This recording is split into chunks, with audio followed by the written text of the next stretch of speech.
أعوذ بالله من الشيطان الرجيم بسم الله الرحمن الرحيم نحمده ونصلي على رسوله الكريم اللهم صل على محمد وعلى آل محمد كما صليت على إبراهيم وعلى آل إبراهيم إنك حميد مجيد اللهم بارك على محمد وعلى آل محمد كما باركت على إبراهيم وعلى آل إبراهيم إنك حميد مجيد السلام علیکم ورحمۃ اللہ وبرکاتہ۔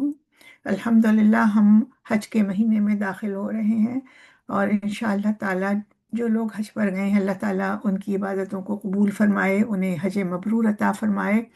آئیے دیکھتے ہیں ہم آج کہ اللہ کے نبی صلی اللہ علیہ وسلم نے حج الوداع کے موقع پر، جو ان کا آخری حج تھا ان کے انتقال سے صرف 3 ماہ قبل، اس میں آپ صلی اللہ علیہ وسلم نے ہمیں کیا فرمایا، ایک ایسا منشور دیا جو تا قیامت ہمارے لیے ہدایت کا باعث ہے۔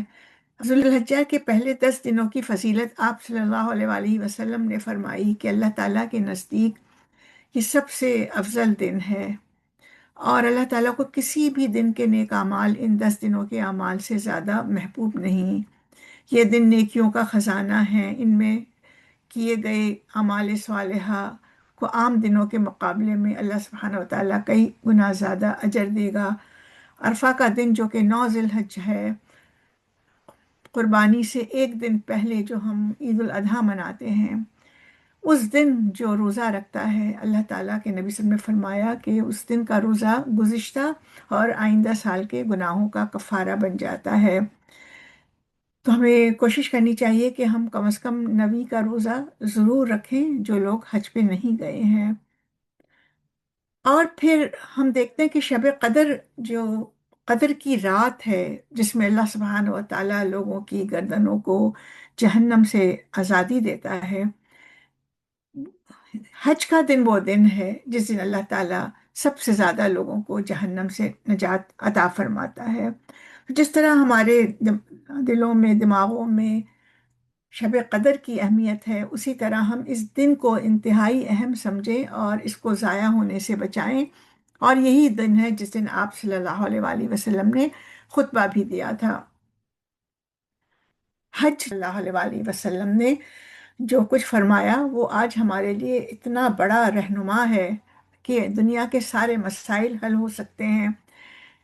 یہ حج جو ہے اسلام کا عظیم رکن ہے، 5 ارکان اسلام میں شامل ہے، اور ایمان، قربانی اور بندگی کی اعلیٰ مثال ہے۔ حضرت ابراہیم علیہ السلام کی یاد ہے۔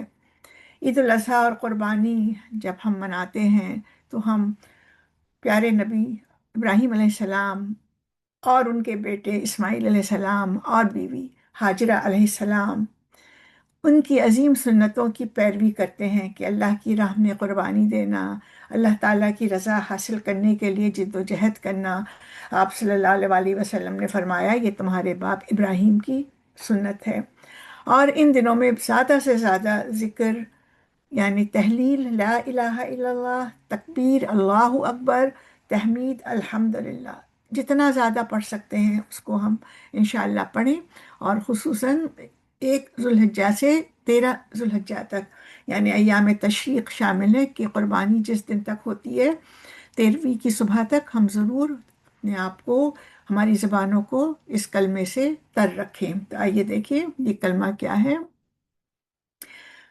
اس میں اللہ کی بڑائی بیان کی جاتی ہے، اسی لیے ہم اسے تکبیرات کہتے ہیں، کیونکہ ہم مسلسل پڑھتے ہیں اللہ اکبر اللہ اکبر اللہ اکبر، لا الہ الا اللہ واللہ اکبر، اللہ اکبر وللہ الحمد، اللہ اکبر اللہ اکبر اللہ اکبر، لا الہ الا اللہ واللہ اکبر اللہ اکبر وللہ الحمد، اللہ اکبر اللہ اکبر اللہ اکبر، لا الہ الا اللہ واللہ اکبر، اللہ اکبر وللہ الحمد۔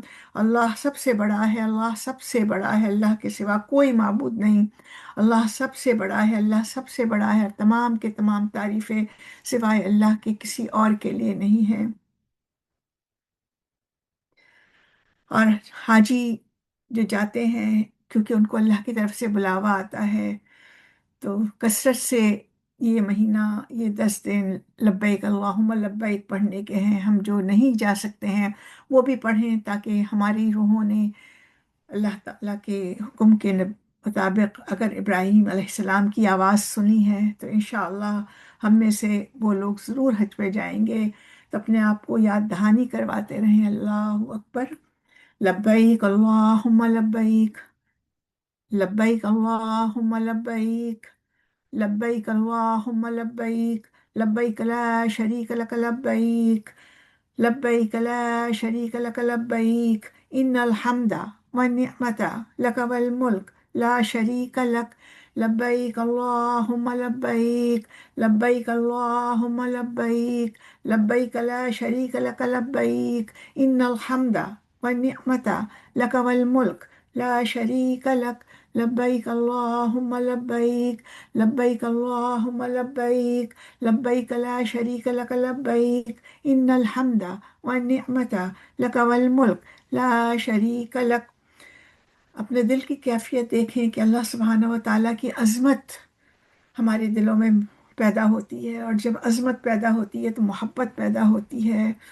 حضرت عبداللہ بن عمر رضی اللہ تعالی عنہما سے روایت ہے کہ رسول اللہ صلی اللہ علیہ وسلم نے ارشاد فرمایا، اللہ تعالیٰ کے یہاں ذوالحجہ کے 10 دنوں کی عبادت سے بڑھ کر عظیم اور محبوب تر کوئی عبادت نہیں، لہٰذا ان میں لا الہ الا اللہ، اللہ اکبر، الحمدللہ کثرت سے پڑھیں اور بار بار اپنے آپ کو یاد دہانی کرواتے رہیں۔ اب آئیے ہم پیارے نبی صلی اللہ علیہ وآلہ وسلم کے خطبہ حج الوداع کی طرف جاتے ہیں۔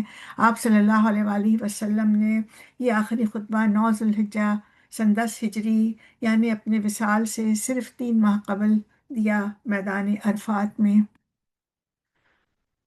اللہم صلی علی محمد وعلی آل محمد کما صلیت علی ابراہیم وعلی آل ابراہیم انک حمید مجید، اللہم بارک علی محمد وعلی آل محمد کما بارکت علی ابراہیم وعلی آل ابراہیم انک حمید مجید۔ چونکہ آپ صلی اللہ علیہ وآلہ وسلم کا یہ آخری خطبہ تھا اور اس کے بعد آپ صلی اللہ علیہ وآلہ وسلم نے ربیع الاول میں وصال پایا، تو اسی نسبت سے اسے خطبہ حج الوداع کہا جاتا ہے، یعنی آخری خطبہ حج کا۔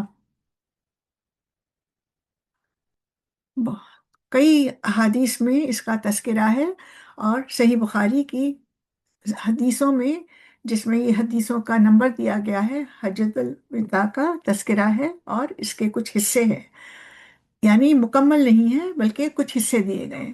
اسی طرح صحیح مسلم میں حدیث نمبر 98 میں اس خطبے کا حوالہ بھی موجود ہے، اور امام ترمذی نے اسے اپنی احادیث میں بیان فرمایا، امام احمد حنبل نے اپنی مسند میں حدیث نمبر 19774 کے تحت اس خطبے کا سب سے طویل اور شاید سب سے مکمل نسخہ نقل کیا ہے۔ نبی کریم صلی اللہ علیہ وآلہ وسلم کا خطبہ حجۃ الوداع ایک طویل خطبہ تھا جس میں بے شمار ہدایات، احکام اور رہنمائیاں شامل ہیں۔ آپ صلی اللہ علیہ وآلہ وسلم نے یہ خطبہ حج کے دوران ایک بہت بڑے مجمع کے سامنے ارشاد فرمایا۔ جس صحابی رضی اللہ تعالی عنہ نے خطبے کا جو حصہ سنا، انہوں نے وہی آگے روایت کیا، اور بعد میں علماء نے ان روایات کو جمع کر کے ایک جامع شکل میں پیش کیا۔ یہ خطبہ اسلامی تاریخ کی سب سے جامع تعلیمات پر مشتمل ہے، اور اس میں انسانی حقوق، جس کو آج ہم ہیومن رائٹس کہتے ہیں، جو حقوق العباد ہے، یعنی اللہ نے بندوں کو حقوق دیے، ان کا ذکر ہے، مساوات، ایکوالٹی کا، عدل کا، برابری کا، جسٹس کا، اور اخلاقیات، ہماری جتنی مورل ویلیوز ہیں اس کا ذکر ہے۔ اور یہ ایک یونیورسل چارٹر ہے جو تمام مخلوق کے لیے اللہ سبحانہ تعالیٰ نے پیش کیا ہے، جو اللہ کے نبی صلی اللہ علیہ وسلم نے ہمیں حج وداع کے موقع پر پیش کیا۔ آپ صلی اللہ علیہ وسلم نے تمہید اور حمد و ثنا فرماتے ہیں، سب تعریف اللہ ہی کے لیے، ہم اسی کی حمد کرتے ہیں، اسی سے مدد مانگتے ہیں اور اسی سے معافی طلب کرتے ہیں۔ ہم اپنے نفس کی برائی اور اپنے اعمال کی خرابیوں سے اللہ کی پناہ مانگتے ہیں۔ جسے اللہ ہدایت دے اسے کوئی گمراہ نہیں کر سکتا، اور جسے وہ گمراہ کر دے اسے کوئی راہ راست پر نہیں لا سکتا۔ میں گواہی دیتا ہوں کہ اللہ کے سوا کوئی معبود نہیں، اور محمد صلی اللہ علیہ وسلم اس کے بندے اور رسول ہے۔ اے لوگو، میری باتیں غور سے سنو، کیونکہ مجھے نہیں معلوم کہ اس سال کے بعد میں اس مقام پر کبھی تم سے مل سکوں گا۔ لوگو، تمہارے خون، جانیں، تمہارے اموال اور تمہاری عزتیں ایک دوسرے پر قیامت تک اسی طرح حرام اور محترم ہیں جس طرح آج کے دن اس مہینے ذوالحجہ اور اس شہر مکہ کی حرمت ہے۔ ان قریب تم اپنے پروردگار کے سامنے حاضر ہوگے اور وہ تم سے تمہارے اعمال کے بارے میں سوال فرمائے گا۔ خبردار میرے بعد گمراہ نہ ہو جانا کہ ایک دوسرے کی گردنیں کاٹنے لگو۔ اگر کسی کے پاس کوئی امانت رکھی ہے تو وہ اسے اس کے مالک کو لوٹا دے۔ آگاہ رہو، زمانہ جاہلیت کے تمام دستور اور جھگڑے آج میرے قدموں تلے رون دیے گئے ہیں۔ زمانہ جاہلیت کے تمام خون معاف کر دیے گئے ہیں، اور سب سے پہلے میں اپنے خاندان کا خون یعنی ربیعہ بن حارث کے بیٹے کا خون معاف کرتا ہوں۔ زمانہ جاہلیت کا سود ختم کر دیا گیا، البتہ تمہارا اصل سرمایہ تمہارا حق ہے، نہ تم ظلم کرو اور نہ تم پر ظلم کیا جائے۔ اللہ تعالیٰ نے فیصلہ فرما دیا ہے کہ سود ختم کر دیا گیا ہے، اور سب سے پہلے میں اپنے چچا عباس بن عبد المطلب رضی اللہ تعالیٰ عنہ کا سود باطل قرار دیتا ہوں۔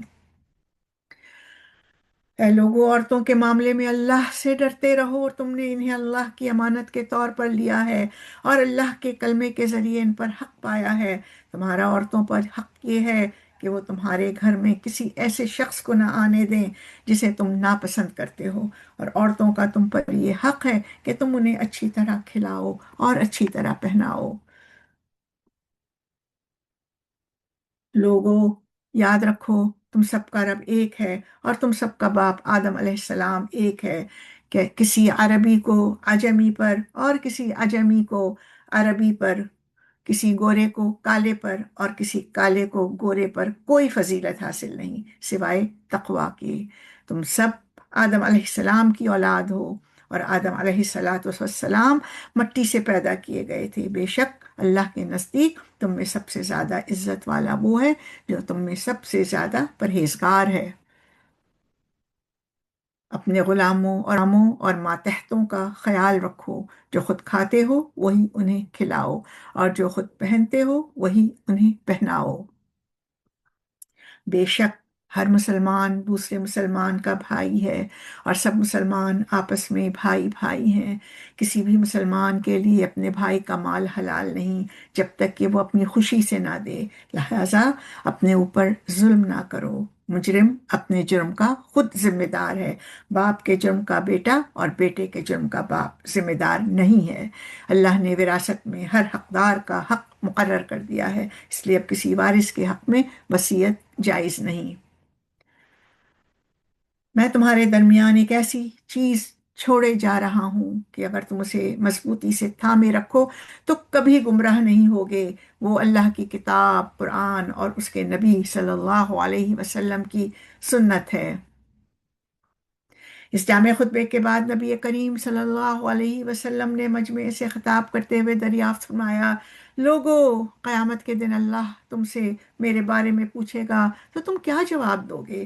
صحابہ کرام رضی اللہ عنہم نے یک زبان ہو کر بیان فرمایا، ہم گواہی دیں گے کہ آپ صلی اللہ علیہ وسلم نے اللہ کا پیغام پہنچا دیا اور اپنا فرض ادا کر دیا ہے۔ یہ سن کر آپ صلی اللہ علیہ وسلم نے اپنی انگلی آسمان کی طرف اٹھائی اور پھر لوگوں کی طرف اشارہ کرتے ہوئے 3 مرتبہ فرمایا، اللہم اشہد، اللہم اشہد، اللہم اشہد۔ اے اللہ تو گواہ رہنا، اے اللہ تو گواہ رہنا، اے اللہ تو گواہ رہنا۔ اور پھر آپ صلی اللہ علیہ وسلم نے ہدایت فرمائی، جو لوگ یہاں حاضر ہیں وہ یہ باتیں ان لوگوں تک پہنچا دیں جو یہاں موجود نہیں۔